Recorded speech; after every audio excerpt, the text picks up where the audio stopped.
Okay. Hi, Liz. I hope you're Hi, doing Lana. well. Thank you for Fabulous. joining us. Thank you for joining Of Women's course. Mentoring Network. So, Liz Detterer is the CEO of Selling with Service, and we are so grateful for her to join us again. She has joined us in the past, and her workshops have been so effective and wonderful, so informative. We do want to make this interactive, so we welcome questions. As Liz presents, I see that you do have your presentation up. So I'm going to turn it over to you, and everything we're doing now is focused on what our women can be doing during this pandemic to improve upon themselves. So Liz, I'll turn it over to you. Yay. Thank you. Thank you. And, the cool thing about all this virtual stuff is that we get to do it from anywhere. So the tan, the whole Miami look, I'm in Florida, but you'd never know because we're all hanging out together. So that's one of the cool things about this. So for today's little TED Talk, I just want to talk about, really finding the strength within you. And if there is background noise, if you guys can mute, because I do shiny object and and I will get distracted. And I want to keep this focused so we can, have a streamlined conversation, ask the questions as directly as possible so that you're walking away with not just like, oh, that was so nice, but like something you can actually do. If you walk away from this with like one thing that you're like, oh, I didn't think about that, job done, right? That's all I'm asking for. It's not like, how are you going to reinvent the world in your life and everything? But if you could do one thing out of everything I share today that you're like, that I can do, then that's all. That's where the expectation is, like for reals. So we're going to be talking about the strength within you, how to focus on your strengths, how to find your strengths, so that you can kind of turn things around, within you, around you, etc. So before we get into that, one of the reasons I'm sharing my slides with you this way is that because we are in this crazy time right now, I've been working from home for 10 years, so this isn't that unusual to me, but what I've really found that's so cool about this time period that we're in is the ability to show up way more human than we were able to do before, the ability to show up way more vulnerable than we were before, because we're all going through a collective mass trauma. And we're all like figuring out this life and all these different things. So I have been sharing my screen like this instead of the big full view so you can see the slides on the side, because I want you to see things in action. I want you to see kind of, the man behind the curtain, like how these technologies work. And we'll be talking more about how you can kind of start playing around with different things to build out your LinkedIn profile that Lana was talking about. So before we get into that, let me share with you a little bit about my background, because it certainly is a story of transformation and reinventing myself and growing professionally and personally through massive trauma. So yeah, let's dive into it. So my first business was actually about 20 years ago, which is just like a sentence in and of itself, right? Because I'm only 21, so I don't know how that happened. But my first business was about 20 years ago. I was working in fashion, shocking. And I left there to go get an office job because that's what I thought existed, like a retail store or an office job. I didn't really know like anything in between. So I leave the fashion world in retail, go get an office job, and I hated it, but I tried. While I was there, I really missed the clothes. I really missed playing with my clients and that sort of thing. So I reached back out to them and I said, hey, this thing called eBay is just starting. Why don't I come to your house? I'll clean out your closet. I'll take the clothes that you don't want and I'll sell them on this thing called eBay. And then we'll do a profit share. I did a 60-40 split. They were like, awesome. So that was my first business. I called it Finest Consignments about 20 years ago. And for about 10 years, that was the thing that I always went back to in the background. And that was back when you had to like code the eBay pages to make them like MySpace fancy to get them to stand out. So I'm sitting there with my gateway computer, a Gucci bag from my client, and HTML for Dummies and the book. And I'm trying to figure out like, how do I make my listing stand out? Like I dove in and I figured it out. So who's ever got some noise on, if you could go ahead and mute yourself, that would be Um, awesome. And then from there, I got into executive search. So that was never my full-time business. That was always like hashtag side hustle. It was something I really wanted to grow, but I was in my early 20s. I didn't know what I was doing. I didn't come from an entrepreneurial family. I didn't know anything about being in business for yourself. So it was more just like a fun side hustle that I could pick up every so often while I was kind of growing in my career. I was in executive search right at the time of the last recession. So I learned a lot about, executive level business and working specifically within retail with senior level executives. And that was a really cool hands-on experience. And that's kind of where I say I got my MBA. I don't have an MBA, but the conversations that I was having with individuals, I learned so much about business on a broad scale. And then, like I said, it was the last recession. So ultimately, we ended up having a lot of executives in place, not a lot of places to put them, and the business ended up folding. So that was an experience where I learned, I mean, so much about so much.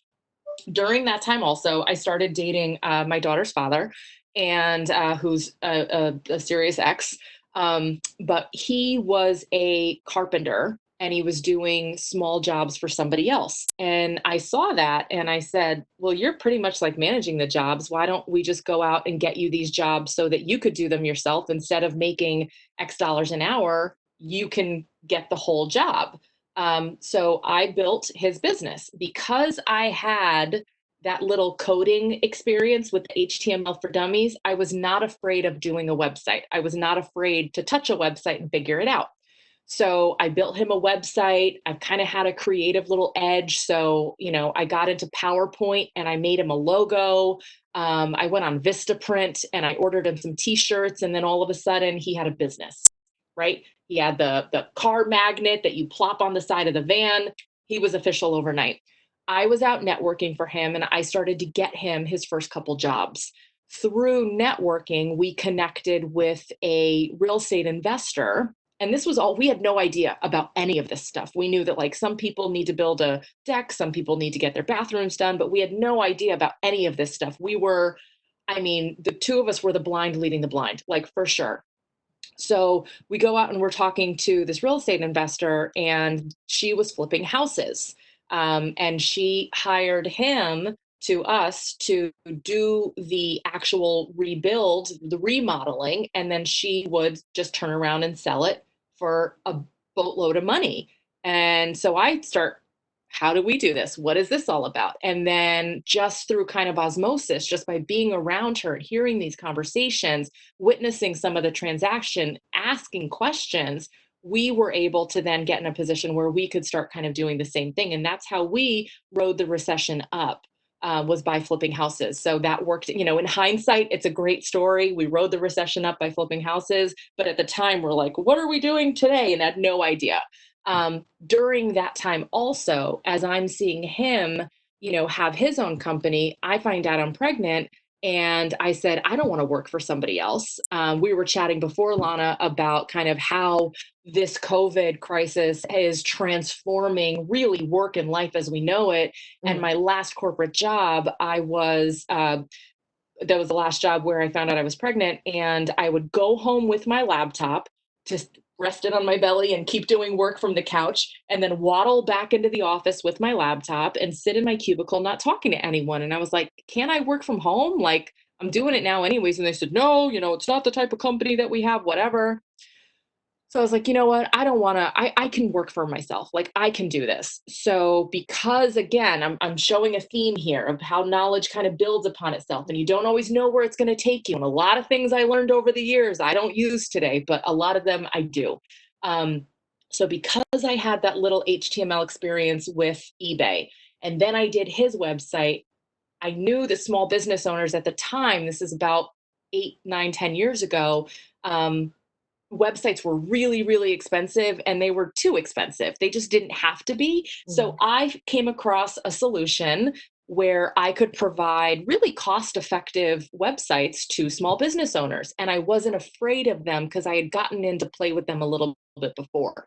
So that was the business that ultimately got me out of corporate. And I have those two. And before I get into that, and then from there, I had the marketing agency, the web design business for probably about 3, 4 years. Had a team of consultants. Here I am, like, figuring out the mom thing, starting to become a single mom, which I'll get to in a second. And I realized technology was changing. I didn't like web design anyways. And people really wanted to hear my strategies and how I was getting clients and stuff like that. So I transitioned my business into what I have now, which is selling with service, sales training, business consulting, professional speaking. The reason why I have those 2 bullet points in dark is because those were very, very dark years. I realized that he was an alcoholic. I realized that he's a very angry, abusive, mean man. So while we were working together in his business and I was building my web design business, I was doing so out of absolute necessity because I had to escape. I had to get out. And I could not do that if I was working for somebody else because that meant that I would have to leave my daughter with him and he was drunk all the time. So another reason why his business ultimately failed as well. You can only do so many jobs drunk. So those were very, very, very dark years. Those were very, very hard, challenging years. And if any of you have seen me present in person at Lana Center, you know even more details about the story and how those years were intense then, but they still trickle on and he's always in the background. But they were very, very seriously intense to the degree that when I first left corporate and I had all this time on my hands to really go out and network with clients, I was going to Al-Anon meetings during the day to find some semblance of sanity. And even with all of that going on and leaving in the middle of the night and having to stay in hotel rooms because I didn't know what condition he was in and all of these different things, I had my business as kind of a grounding and I had clients to talk to and I had something to do and I had the validation from my clients that I'm not stupid like he was telling me. I'm not all these things that I'm hearing. And it was really important. My clients really fed me and them telling me lovingly, Liz, we don't really like your website, but if you could tell us more about how you said that to us to get us as a client or how you're getting more clients or how you did that marketing strategy. I was like, that's fine. And I really listened to them to transition. So I share that with you in a little more detail than I thought I would, because I really want you to see behind the curtain that in hindsight, looking back, you can tell this really nice strung together story, but looking ahead, it just looks like, a category 5 hurricane coming your way. You don't know what's going on. And all you can do is just do one next thing and it will lead to something else. So let's talk about what some of those next things can be. And really, before we get into anything else, I have to share with you the first rule of all of this: working from home, reinventing yourself, figuring out a skill set, figuring out what you're best at. There's no rules for any of that, right? Fight Club style. So the first rule is that there are no rules. I'll offer some tips and suggestions and ways you can kind of think about it and pivot and that sort of thing. But there's no right way to do things. I will tell you, there certainly is a wrong way, and that is to do nothing, because inaction is actually a reverse motion, because time and life are moving on and you're staying back here. So that's it. The first rule: there are no rules. Try something. The second thing I really want to hammer home before we get into the real specifics is that you're not just at home right now. You're not just at home on like the longest Sunday ever, the longest weekend ever. You are at home under a stay-at-home order during a global health pandemic.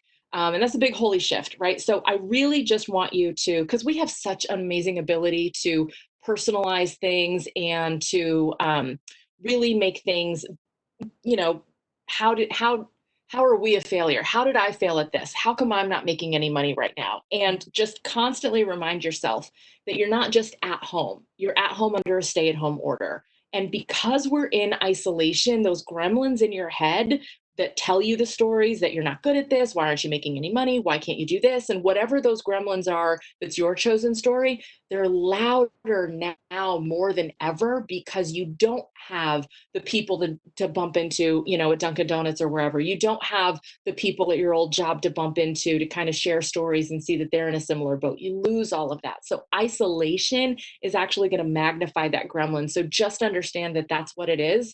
And I challenge you to speak to it in the same voice that it speaks to you and just say, get the F out of here. I'm not interested in what you have to say. And I am good. And I'm going to focus on me today. So that's what I have to say about that. Moving along, this really is about, again, not having like the perfect formula to do anything. It's just, I'm going to share with you some different ways to get to know yourself a little bit differently, to get reacquainted with yourself, your skill sets, looking at yourself a little differently, because we know ourselves how we've been.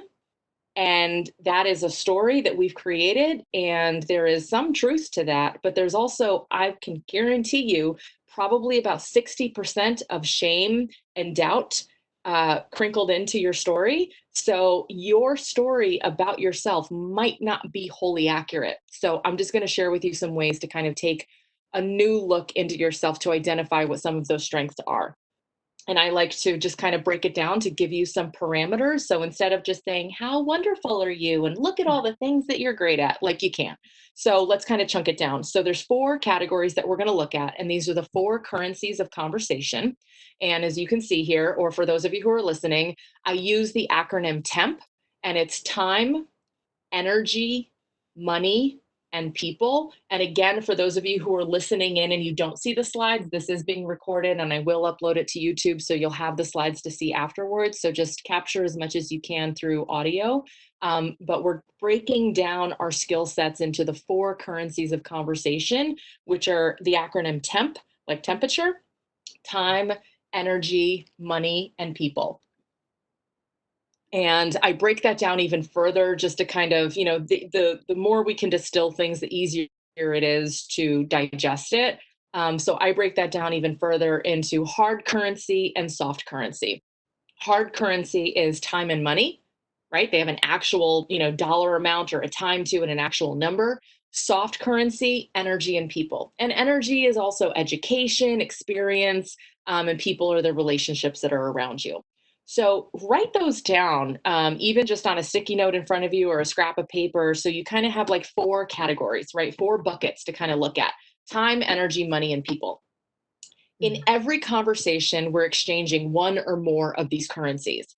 Every person likely has a dominant hard or soft currency. And if you really get precise about it, you likely have a dominant time, energy, money, or people currency. And you know yourself. I'm 100% soft currency. If it feels good, if I get to help somebody and there's going to be people involved, I'm there. Last questions I always ask, and the irony of being a sales trainer is not lost on me, but the last questions I always ask are when and how much. Like, it's just hard currency is not in my world. So I know that about myself. I used to really beat myself up about that. And I just remove the shame from the story and just work with what I've got. So let's get into how you can, you've probably identified, if you're, really precise, and your first kind of questions are when and how much. If, someone says it's about 9:30, you're likely a soft currency. If they say it's 9:27, likely a hard currency. So just some kind of indicators to hear what type of person you are. And now let's talk about the WTF, not what you're thinking. What's the function of the information? What are you actually going to do with it? So these are some more ways to kind of digest, how do you understand what you're going to be great at and what you're not? If you're hard currency, you're going to be great at or better at time management, details, follow through, planning, structure, routine. I look at it like this. And for anyone who's into horoscopes or anything like that, I'm an Aquarius. My daughter is a Capricorn. I am an abstract painting. She is an Excel spreadsheet. I am soft currency. She is hard currency. I say it's about 9:30. She says, then why does it say 9:27 on the clock? And I'm like, who taught you how to talk, you little sassy thing? But it's just, we are different currencies having the same conversation. So when she says, what time is it? I best be ready with the exact time. It has, she requires precision. She requires structure. She finds safety and security in the structure. I find safety and security in the freedom and the abstract. Neither one of us are wrong. It's just two different ways that we're going to operate. I'm always going to be in more of a fluid kind of a space. She's definitely going to end up doing something that's very, she's already at 8 wants to be a preschool teacher because there's a structure to it, there's a routine to it, there's a precision to it. What's going to be hard for somebody whose hard currency is, distractions, right? So you're going to know that about yourself. Unscheduled events, taking a mental break, right? What I found over, the past decade of teaching this is that for hard currency people, when times get tough, they typically double down. Not wrong or right, but just it is. So for hard currency people, they typically have a hard time taking time off because it feels like they're losing. It's not wrong. It's just they're not going to go into those energy buckets and banks because that's not their dominant currency. Now, for soft currency people, obviously the equal and opposite is true. So for soft currency people, energy and people, it's going to be much easier for them to kind of go with the flow, to find the upsides in uncertain situations. They're going to have a much easier time connecting with other people and having conversations and just kind of having some fluidity there. They will be absolutely challenged with, creating structure at home, honoring the calendar. We make appointments with ourselves to get things done and then it doesn't get to done. It's a soft currency thing. You're not wrong. Finishing the to-do list today, another form of scheduling, is going to be really hard for soft currency people. So any job, any skill, anything that's going to require precision, details, punctuality for a soft currency person, you will set yourself up for failure. Any job, skill set, or anything like that for a hard currency person that requires going with the flow and constant interruptions and that sort of thing, you're going to set yourself up for failure as a hard currency person. So let's get into kind of landing this a little bit. If there's any questions right now, I'm going to take a sip to rehydrate. But if anyone has any questions, now would be a great time. Otherwise, I'm just going to keep it kind of moving. Okay, so I am unmuting everybody now. If anybody has any questions, please feel free to ask. And then when Liz starts again, I'll remute everybody. Any questions for Liz? Or does anyone want to share, what kind of currency they think they are and why? Hi, my name is Emma. I'm not sure which currency I fit in, but I'd like to share my story briefly. I was a student at the University of Bridgeport in Connecticut, and I obtained a bachelor degree 3 years ago. And through that time, I met Miss Lana and Miss Tasha, and they helped me out. But unfortunately, I left there. I lost my mom, and I had a baby, so life kind of shut down for me because I kind of like reverted back to, well, I didn't get a position, so I'm not really into the real world.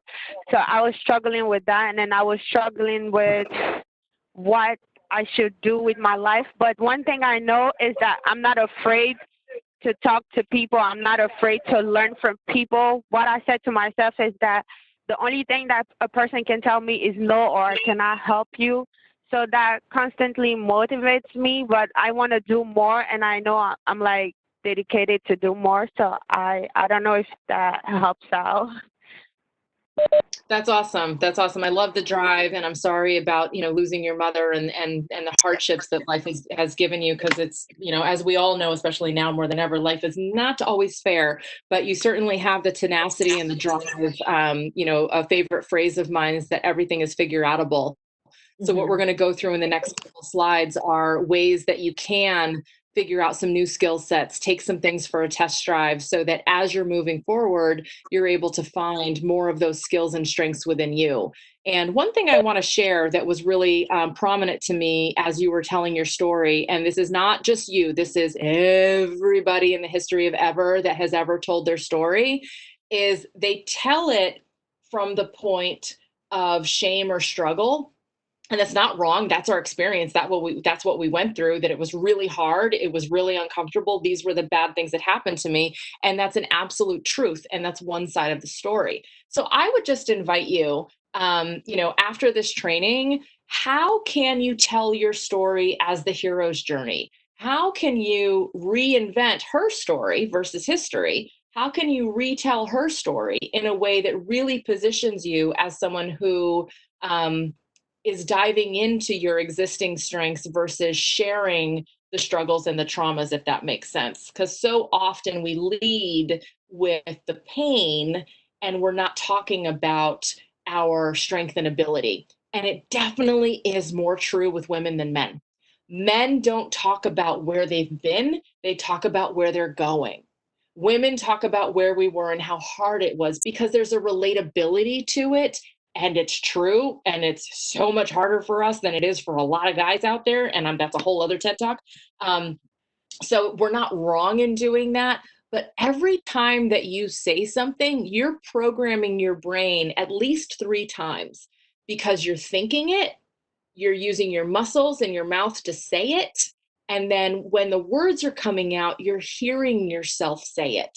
So just be really conscious of this. If we're going to tell a story, make it a good one. Mhm. How can you repurpose that story of your life in a way that you would look at it and you and Oprah would be sitting there on the couch together and she would see the seeds being planted in your story of success versus all the struggles. Not to deny yourself the struggles, right? Not to say that it was great and wonderful and life has been swell for all these time. Like, not to do that. Um, you know, to still honor it, but to do it in a way that really positions you in a greater strength. So let's talk about some ways, and thank you for sharing that. Let's talk about some ways that you guys can, after this training today, really go in to have some tactical, practical, actual things that you can walk away with. Now that you have an understanding of what kind of currency you are, now that you have some framework around the fact that, this is a really, special time and the isolation is strong, let's kind of land it in what can you do now? So knowing what your currency is, I strongly advise you to double down on what does work, not to try to, and especially we as women, we do this a lot. We try to say, well, I'm not hard currency, so how do I make myself hard currency? No, no, no, no, no. If you're not hard currency, you're not hard currency. If you're right-handed, why would you sit there and say, well, I'm not left-handed, so I need to figure out how to write with my left hand? You wouldn't do that. But we do that with skills. I don't know why. I'm not going to get into that, but it is a thing.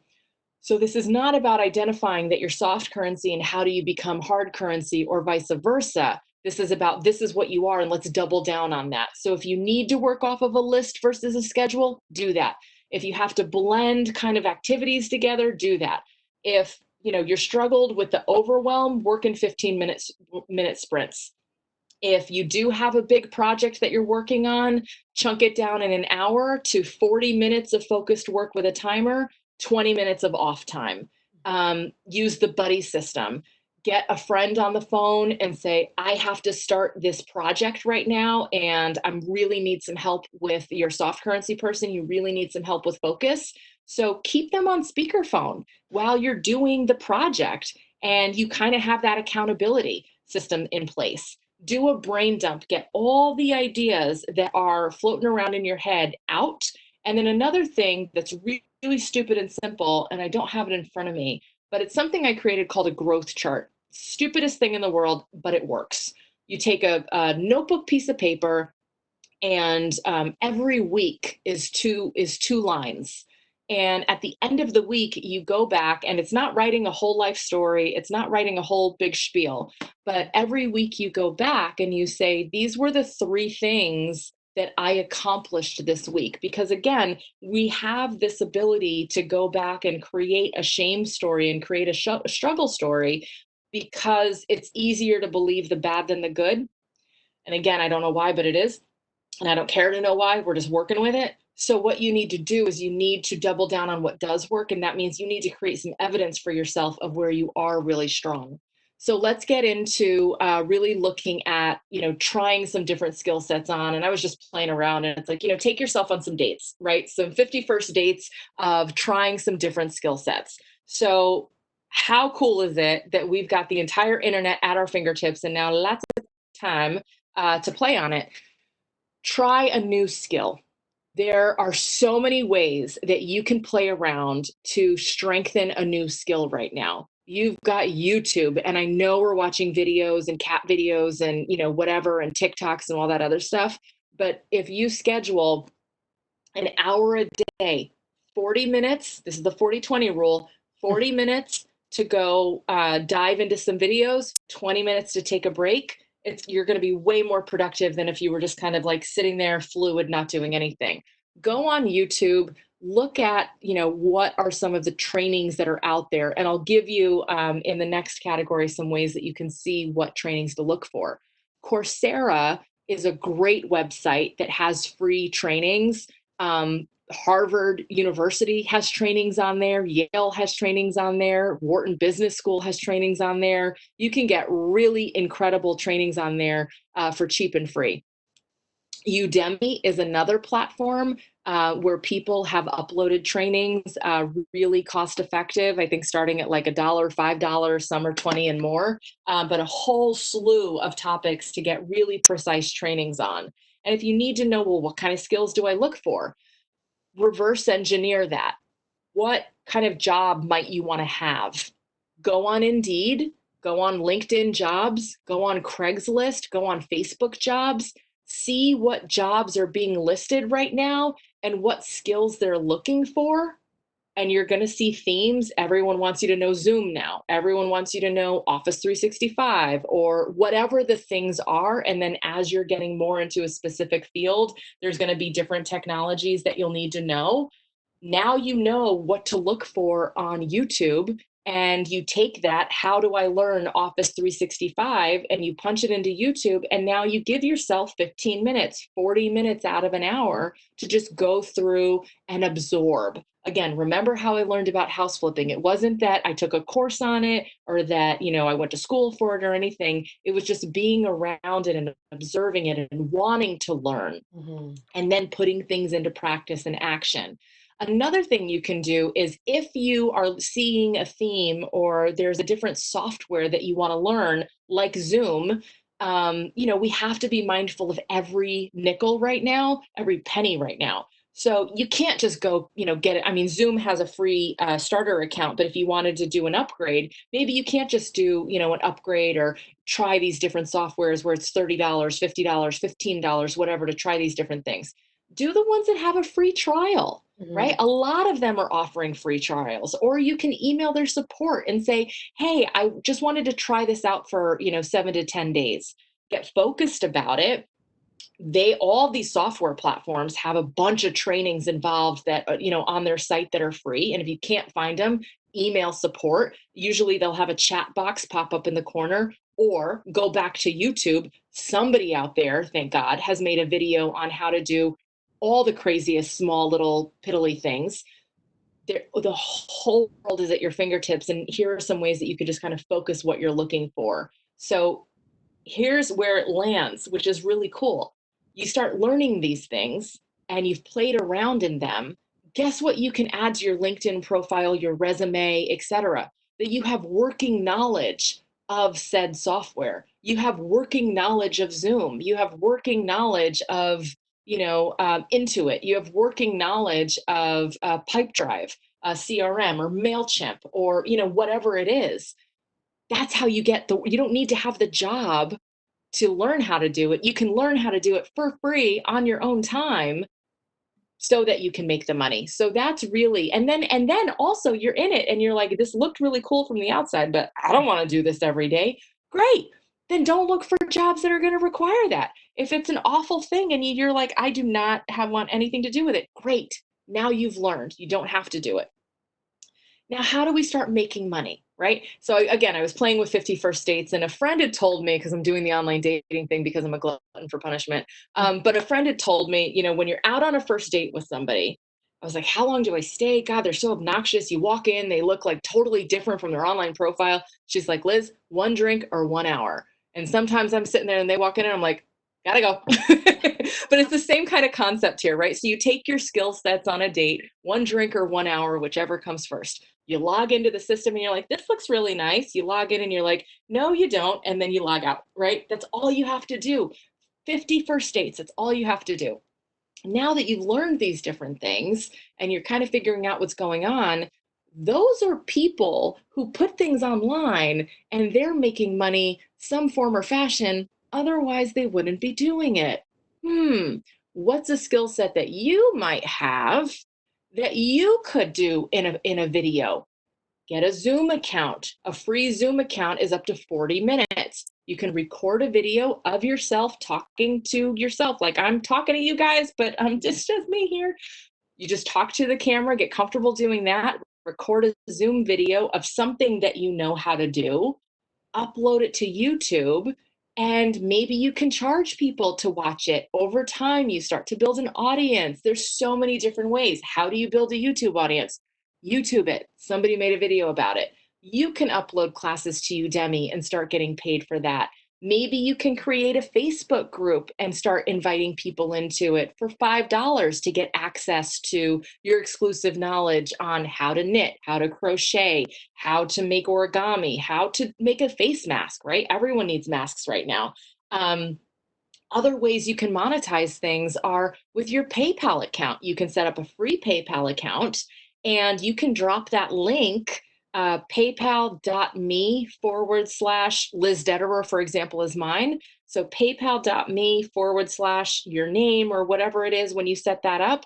People, you can say, if you found this information valuable, please contribute to my PayPal account to keep this information going, to show me that it's beneficial. If you have a Venmo link, you can put that in, or Cash App or whatever. These things are way more normal than they were 3, 5, for sure, 7 to 10 years ago. I'm doing that now. I'll do a Facebook Live on a training topic, and I'll say in the Facebook Live, if you found this information valuable, I pop in my PayPal link, and people send me money. They're like, this was really valuable. Thank you. I've gotten 5, I've gotten 10, I've gotten 20, 50, $100. Mm. If you don't ask, you're not going to get it. Is $100 going to keep the roof over the head? No, but I'll certainly take it. Is $5 going to keep the roof over the head? No, but I'll certainly take it. And it validates that people are watching and observing, and it's money coming in. You can't go wrong. Other things you can do right now to kind of get scrappy and bring some cash in: gigs. Uber. Do I recommend getting in your car and picking people up and driving around right now with people at social distancing? Not necessarily. Uber Eats. If you're in a city, you can kind of run around, right? If you're in New York City or Stamford or something like that, maybe you can do Uber Eats running around. Or if you do have a car, you can drive around. Another thing you can do is Upwork or freelancer.com, two websites where, look at the previous slide, you've learned some software skills, you've learned some technology skills, because that is the world that we're in. Now you can take those skills, and rather than go look for a job, you can just post yourself on Upwork or Freelancer and say, I know how to work in MailChimp, which is a weird name if you've never heard it before, but it's an email platform that a lot of companies use. And you can post yourself on Upwork to say, I have working knowledge of Upwork and I'm available at $10 an hour, right? You can start doing things like that and people will search for you and find you. If you build it, will they all come? Not necessarily. There's nuances in how to set up your page, how you want to position yourself against the competition. YouTube, how do I make myself stand out on Upwork? How do I maximize the leads on Upwork, right? The quality of our lives is contingent upon the quality of the questions that you ask. So these are situations where if you really need help asking different questions, Lana's available, I'm available, you've got everyone available to kind of say, okay, I maybe want to go on Upwork, but like, I don't know what to do next. Great. Let's brainstorm together so that to get you out of your head. Something else you can do right now is, like the first business I started 20 years ago, just sell your stuff on eBay. You do not have to get HTML for dummies. You do not have to code the pages like I had to do. You take a picture with your phone, which we've all got phones. You take a picture with your phone, you upload it to the app, eBay, ThreadUp, Poshmark, Facebook Marketplace. There's so many of them out there. So I strongly encourage you just to look around at all the stuff that we accumulated. And you're like, oh my God, this is why I have no money, because I have so much stuff. You once wanted it. You spent money on it. See if somebody else might want it, right? I mean, maybe you spent $10 on it, but it's driving you crazy. So if you can sell it for 5, it's great. That's fine. It's good. And you don't have to, you don't have to come into contact with anybody to sell that.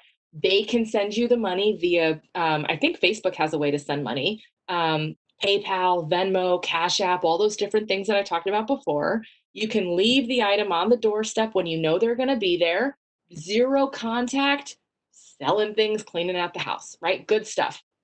And the last thing I'll land on here is this is really an opportunity, like Lana was sharing before, and she mentioned she's got somebody coming in either later this week or next week to talk about LinkedIn. LinkedIn is like a non-negotiable, guys. You've got to be on there. People are looking, and if you're not there, they're not going to find you. And by people, I mean recruiters, right? So I've given you all the ways to go build up your skill sets. Now you need to put yourself on LinkedIn. We're all on social. We've all got opinions. We've all got attitudes. We're all cranky. If that's you on Facebook or Instagram or, Snap or TikTok or whatever, set it all to like private, private, private if you're trying to put yourself out there professionally, because people do look. It's not to say that you can't have a personality or you can't have a stance. And you just need to acknowledge that it's more than them just looking at your resume and passing a phone interview. They do look at all of these different things. So just keep yourself private and profesh. That's it. And if you're not sure how it looks from the outside, this is where you have Lana and the community to be able to say, can you go look at my Facebook from the outside? Can you go look at my Instagram from the outside? Is it set to private? I think it's set to private, but I'm not sure, right? This is where the community comes in. Create your LinkedIn profile. There's going to be the training on that. I would say the first thing to do, YouTube, how do I set up a LinkedIn account? And then set up a LinkedIn account. So then when you have the training on how to go through it, you're already a step ahead and you're not afraid and thinking it's weird. So that's what I've got for that. And the final reminder is, go easy on yourself.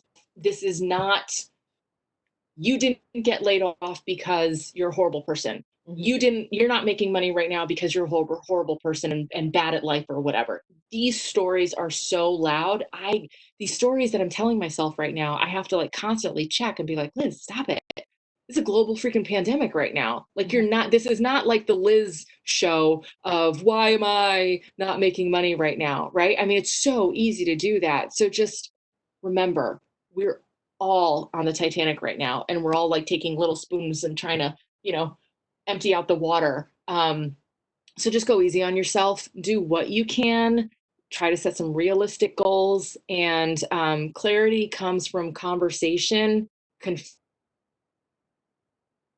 Frustrated and confused, pick up the phone, talk to somebody, get yourself out of your head. I'm going to land it there. Great. Thank you, Liz. Absolutely.